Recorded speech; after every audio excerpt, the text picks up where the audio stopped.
네, 이번에는 연세대 2020년도 수시 사회계열 문제가 되겠습니다.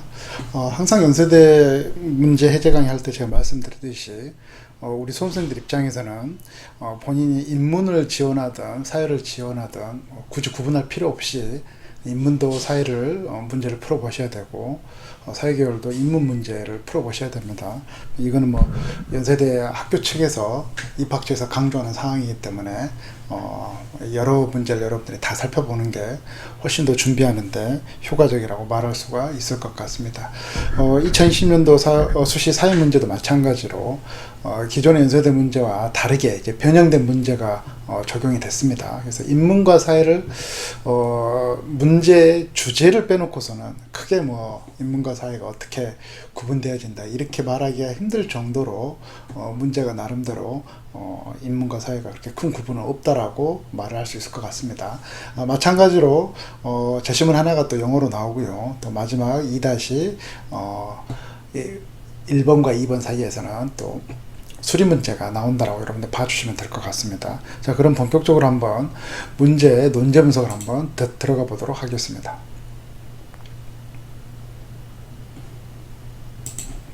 여러분들 화면에서 보시는 것과 같이 문제 1번과 그 다음 문제 2번 해서 1번에 1-1과 1-2 항목으로 문제 2번도 2-1과 2-2 항목으로 들어가 있고요. 여기 나와 있는 2-2번에는 수리 개념 문제가 들어가 있죠. 한번 보시겠습니다. 문제 1-1번 볼게요. 소문의 발생 및 확산에 대한 제시문 가나다의 논지를 뭐해라? 비교하시오. 그래서 1-1에는 논지 하나가 나와 있고요. 문제 1-2는 다음 지문의 논지에 비추어 제시문 가와 나의 입장을 논하시오. 그리고 인문계열에서도 나왔듯이 1-2 밑에는 뭐가 나와 있습니까? 독립적인 지문이 하나 또 들어가 있습니다. 그래서 문제 1번에 1-1과 1-2는 각각 논지 하나씩 비교와 논하는 게 나와 있고요. 문제 2번 보게 되면 2-1은 제시문 라의 분석 결과를 요약하고 논제 1이죠. 이를 바탕으로 근거로 해서 제시문 나와 다의 입장을 논하시오. 이렇게 되어 있습니다. 그래서 2-1은 논제가 두 개이므로 논제별 구분 여기서 단락을 나눠주셔야 되고요. 그 다음에 논제가 두 개이기 때문에 분량 배분을 해야 되는데 항상 핵심 논제 2번 논제는 전체 답안 분량의 절반 50% 이상을 유지를 해주시면 되겠습니다.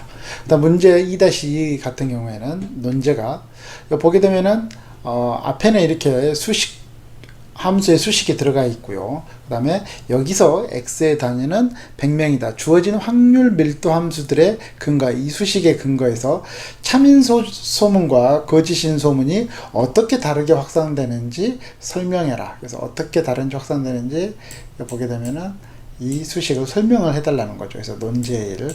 그리고 이를 제시문 가에 나타난 소문 확산에 대한 관점과 비교하시오 해가지고 논제가 두 개가 나와 있습니다. 논제가 바뀌는 이 부분에서 새로운 단락으로 단락을 나눠주시고 마찬가지로 수리형 문제에서도 두 번째 핵심 논제에서는 전체 답안 분량의 절반 이상을 갖다가 저희가 투여를 해주시면 되겠죠. 그러면 이렇게 문제 1-1, 1-2, 2-1, 2-2인데 전체적으로 논제는 하나, 둘, 셋, 넷, 5, 6개의 논제로 나와 있습니다. 반드시 이 6개의 논제에 대해서 여러분들 명확한 답변을 해 주셔야 되겠죠. 그러면 이러한 6개 논제를 통해서 출제자가 우리에게 던져주고 있는 힌트나 함정을 한번 살펴보도록 하겠습니다. 자, 1-1 한번 볼게요. 소문의 발생 및 확산에 대한 제시문 가나다의 논지를 비교하라고 그랬죠. 비교의 대상인 제시문이 몇 개입니까? 가나다 3개 홀수입니다. 그래서 인문에서는 연세대에서 자주 나오는 세계 홀수 비교가 안 나왔었는데요. 사회계열에서는 전형적인 기존의 연세대 세계 홀수 비교가 나와 있습니다. 그래서 가나다 세계 홀수 비교이기 때문에 난이도는 쉽다 어렵다? 그렇죠. 난이도는 어렵죠. 그래서 전형적인 세계 홀수 비교라고 생각을 해주시면 되고요. 당연히 연세대는 기존과 마찬가지로 세계 홀수 비교인 경우에는 난이도가 너무 어렵기 때문에 공통된 기준을 주고 있다 안 주고 있다? 주고 있다는 겁니다. 그래서 약간 여기에서 난이도를 좀 떨쳐주는 결과를 나타내고 있죠. 그래서 가나다 모두 뭐에 대해서 말하고 있다? 소문의 발생 및 확산에 대해서 얘기를 하고 있다는 거죠. 그래서 여러분들이 세계 홀수 비교이라는 걸 명확하게 인지를 하고, 항상 연세대 세계 홀수 비교는 뭐의 유무를 갖다 판단하는 겁니까?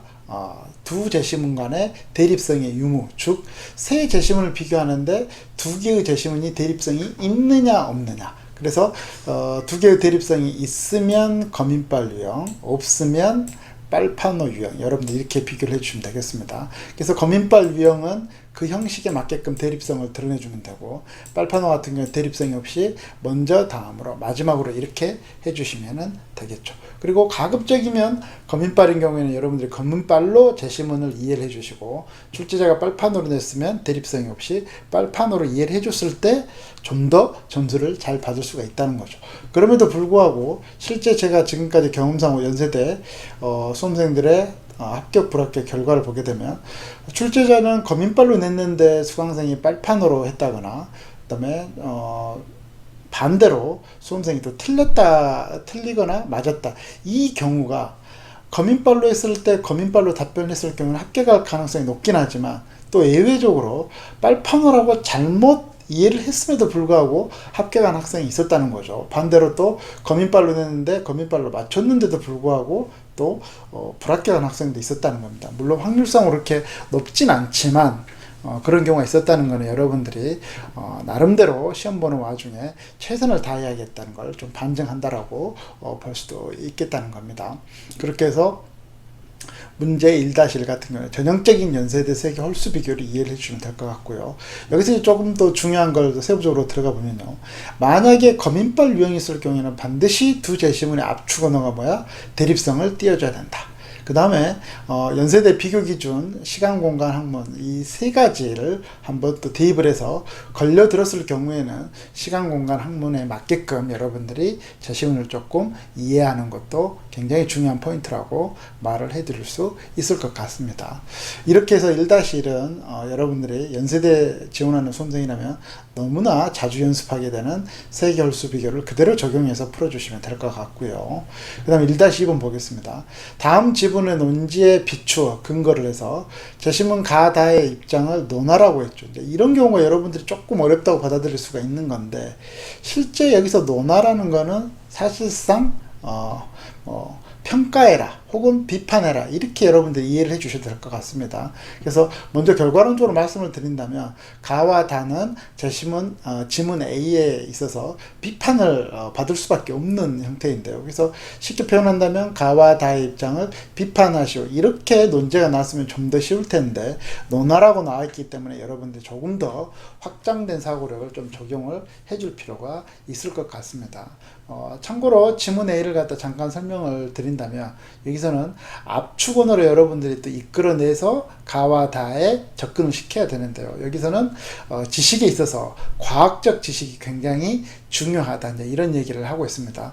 과학적 지식의 핵심은 뭐냐면 바로 사실에 바탕을 둔 지식이라는 걸 얘기하는 거죠. 그리고 반대로 과학적 지식이 아닌 경우가 굉장히 많다라는 것을 좀 비판적으로 접근해서 나름대로 과학적 지식의 중요성을 오히려 더 강조하고 있다, 이렇게 봐주시면 될 것 같습니다. 자, 문제 2-1번을 한번 보겠습니다. 제시문 나의 분석 결과를 갖다 요약하라고 했는데요. 일반적으로 이렇게 한 제시문, 그리고 지금 더군다나 라 같은 경우에는 통계 자료가 나와 있겠죠. 이걸 요약하라고 하면은 그냥 라에 대해서 쭉 서술해 버리는 수험생들이 많은데요. 여기서 반드시 제가 중요한 점을 갖다 여러분한테 말씀을 드린다면, 이런 경우는 항상 뭐다? 라를 두 갈래로 나누어서 설명을 해줬을 때 훨씬 더 점수를 잘 받을 수가 있다는 거죠. 그러니까 단순하게 라를 요약하는 게 아니라 어떤 여러분들이 나름대로 두 갈래의 방향으로 의미화를 시켜서 설명을 해줬을 때, 그리고 요약을 해줬을 때 훨씬 더 논리적이고 설득력 있는 요약이 될 수가 있다는 겁니다. 기존의 연세대 문제에서도 자주 제가 언급을 했던 부분입니다. 그 다음에 이를 바탕으로 근거로 해가지고 나다의 입장을 논하시오. 여기서 논하시오나 여기에 논하시오 마찬가지입니다. 여기도 비판이나 혹은 평가가 될 수 있겠죠. 그래서 라의 분석이 분석 결과가 나와 같은지 다른지, 그 다음에 다와 같은지 다른지, 이걸 근거로 해서 여러분들이 좀 더 세부적으로 비판이나 평가의 결과물로 접근을 해 주시면 되겠습니다. 그 다음에 아까 말씀드렸듯이 2-2는 수리 개념형 문제가 들어가 있는데요. 여기 나와 있는 이 수식을 통해서 어떻게 나름대로 소문이 확산되는지 설명하는데, 사실상 이게 뭐야? 수식의 결과를 갖다 여러분들이 반영을 해야 되고요. 그 다음에 그 결과를 통해 가지고 재심은 가와 이 나름대로 수식의 결과가 어떻게 비교되는지, 비교라는 거는 여기서 여러분들이 어떻게 판단해 주셔야 되냐면 공통점은 무엇인지, 그 다음에 다른 점은 무엇인지 이렇게 판단해 주시면 될 것 같아요. 단순히 우리가 기존에 있던 비교약형, 재심문 2개를 갖다 비교하는 거하고는 약간 좀 다르다.